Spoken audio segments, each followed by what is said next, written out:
या देशामध्ये मुस्लिम समाज जो आहे तो कायम संविधानाची ढाल करत आला. शाहीन बाग आंदोलन आपण पाहिलं असेल. शेकडो बुरखाधारी महिला कित्येक महिने रस्त्यावर ठाण मांडून बसल्या होत्या.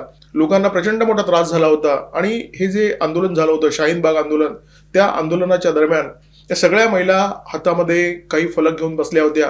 हे फलक कसले होते? डॉक्टर भीमराव आंबेडकरांचे फोटो असलेले फलक होते. संविधान बचावचे फलक होते.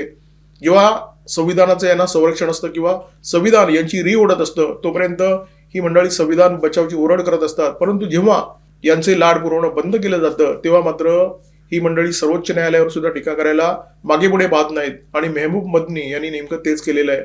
मदनी असं म्हणाले की या देशाचं सर्वोच्च न्यायालय आणि केंद्र सरकार मुस्लिमांच्या अधिकारांची पायमल्ली करत आहे. सर्वोच्च न्यायालय उघडपणे केंद्र सरकारच्या दबावाखाली काम करत आहे. मदनी एवढं बोलून थांबले नाहीत. त्यांनी खटल्यांची उदाहरणं सुद्धा दिली. ते म्हणाले की बाबरी मशिदीपासून ट्रिपल तलाक पर्यंत सगळी प्रकरणं तुम्ही पहा, तुमच्या लक्षात येईल की सर्वोच्च न्यायालय हे केंद्र सरकारच्या दबावाखाली आहे. बरं, हे सगळं तरकट द्यायचं कशाला की केंद्र सरकारचा सर्वोच्च न्यायालयावर दबाव आहे, केंद्र सरकार आणि सर्वोच्च न्यायालय आमच्या अधिकारांची पायमल्ली करत आहे? कारण त्यांना जिहादचं समर्थन करायचं असतं. जिहाद कशा प्रकारे समर्थनीय आहे हे सांगताना मदनी म्हणतात की जेव्हा अन्यायाच्या विरोधात किंवा दडपशाहीच्या विरोधात तुम्ही जिहाद करता तेव्हा तो जिहाद योग्य आहे. सशस्त्र जिहादाचं यांनी समर्थन केलेलं आहे. त्यांनी वंदे मातरमला सुद्धा विरोध केलेला आहे. म्हणजे मदनी यांनी आपली सगळी खदखदच व्यक्त केलेली आहे. त्यांना असं म्हणायचं आहे की या देशातलं सर्वोच्च न्यायालय आणि या देशातलं जे केंद्र सरकार आहे ते मुस्लिमांच्या विरोधात काम करत आहे.